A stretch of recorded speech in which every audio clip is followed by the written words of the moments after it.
Hi YouTube, Thinkvesting here. This particular pandemic has really affected the way we all travel and our ability to go out and enjoy ourselves. So in the meantime, while we wait for things to get better, just wanted to share some short clips of our trip to Kyoto and Osaka several months back. And so this is the KINKAKU-JI temple, or the Golden Pavilion. As you can see, the second and third floors are gilded in gold, and these particular floors hold Buddha relics. On the upper roof, on the top of that pavilion, there is a phoenix there on top. Some people say that it's gold, other people say it's bronze, so I'm not exactly sure what it is, what it's made of, but definitely there's a phoenix on the top of that golden pavilion. So these are the pavilion grounds, and so part of that tour that we also took involved going to Arashiyama.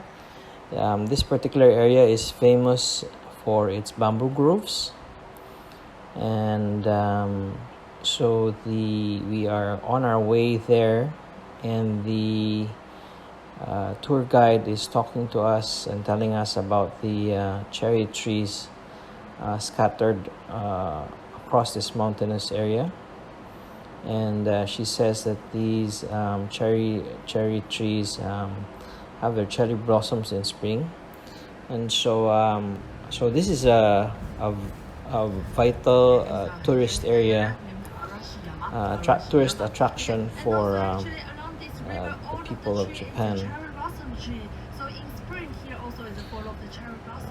Okay, and next up we are going to Nandaimon Gate near Nara Park, and this particular gate is actually near a temple, and you'll see a lot of deer in the short clip that follows. And so the interesting thing is, if you actually bow to the deer actually bow back to you. Quite interesting. And it's very interesting, the bleating sound that they make.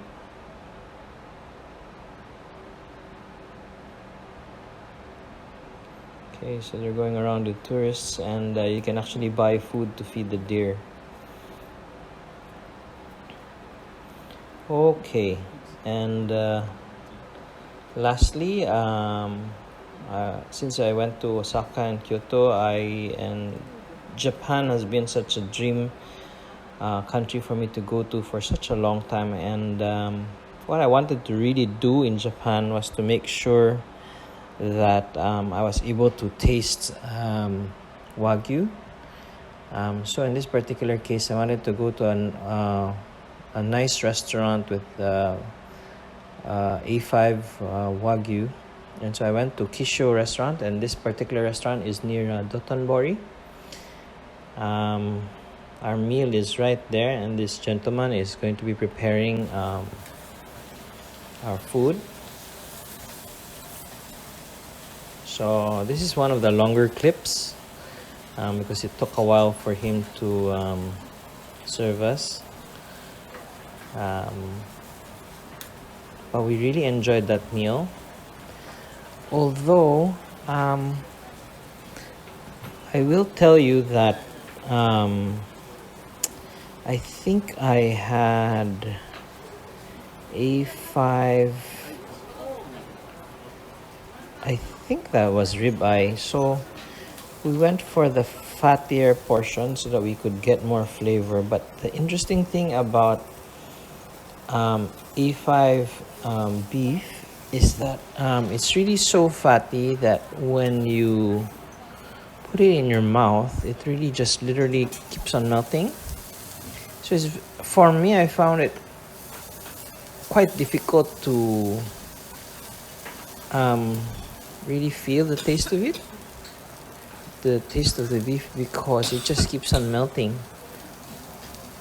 and it's sliced so thinly so that when it hits your mouth, you really kind of wonder what's going on. but it just keeps on melting. So actually,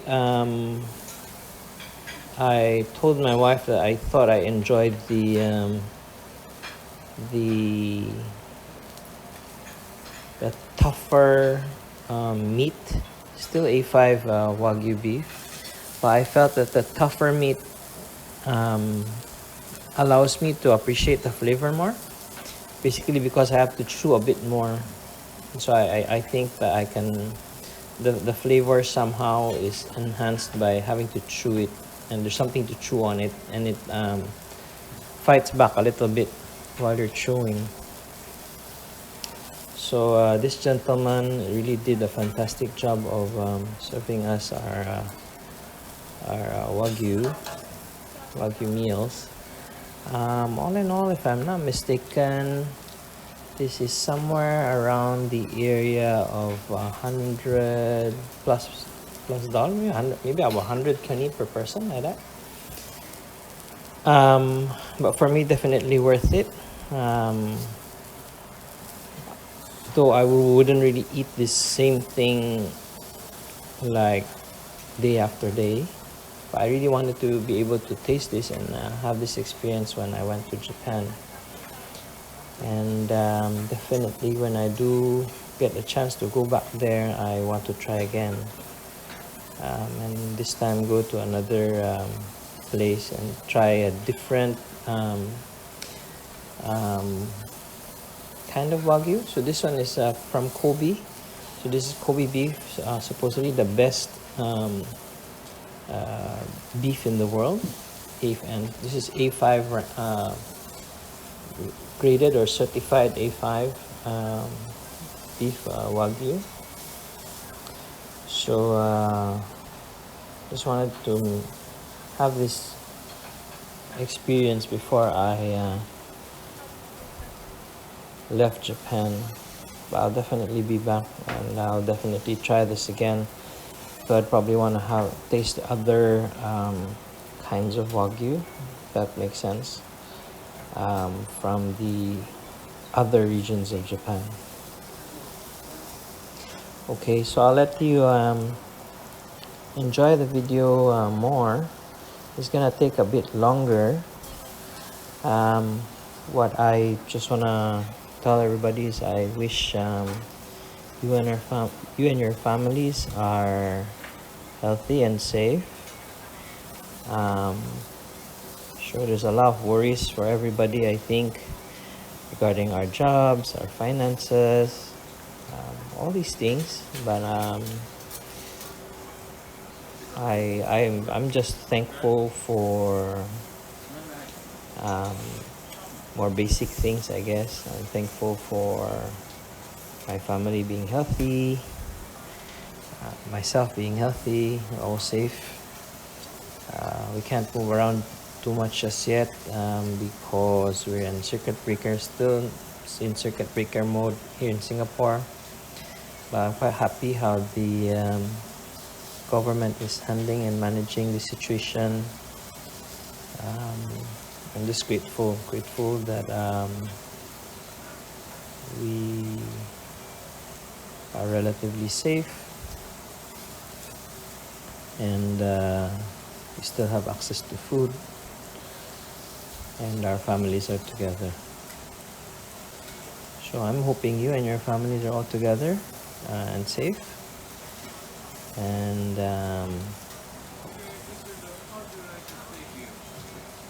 all of these other things we will get to settle once this situation is over. And try not to pressure yourself too much, worrying about gold and silver at this point. Let's just all try to make it through this particular situation first. We can all try to figure out how to manage our finances and wealth later on. Let's all try to live through this first. Well, that's it for this video. As always, I'd like to wish everyone continued prosperity and success. And I look forward to seeing you in the next few videos. Please like, comment, and subscribe. Also, if you like the content in this video, please smash that bell button so that you can be informed once I upload future videos. Thank you. I'd appreciate that. Thank you. Bye.